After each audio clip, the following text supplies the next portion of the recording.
So the pulley on the rear end is real small now, and I wasn't able to clear all this stuff, the clutch and the shifter mechanism there, so I had to put just an idler pulley up here. That's actually for a serpentine belt. That's for a 4.3 liter Chevy motor, but it seems to be working really good for this. And the front pulley I just left the stock pulley.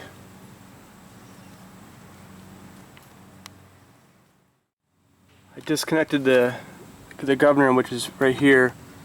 No longer is connected to the throttle blade, which is right here. Now I just used a brake cable off of a bicycle. See, it goes up to this brake lever up here.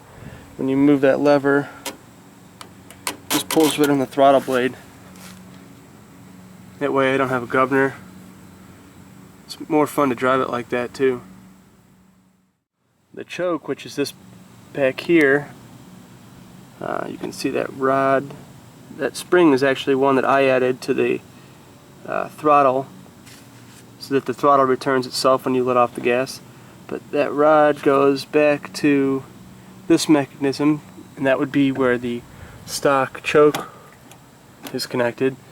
So if you watch that, you can see the choke being turned on and off there. So I still left that intact, so I can use that as the choke, and then once the engine starts I can just pull that off, and that's handy. The handlebars, I just used a big nut and welded that to the bars. I cut the bars and welded the nut in, and then I took this sleeve off of the stock steering wheel and just welded that to the nut.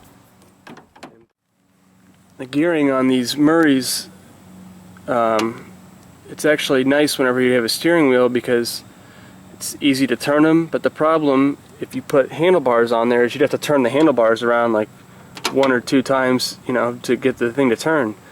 So what I did was made this piece longer by just welding a piece of metal on it and drilling a hole in it. Because stock, this bolt would have been closer in to the pivot point. The farther away from the pivot point you can make that, the faster the steering is going to be. I did the same in the front, but only instead of moving it away, it was far away, I moved it real close. So now whenever you move the steering, see, just moving it a little bit moves the wheel a lot.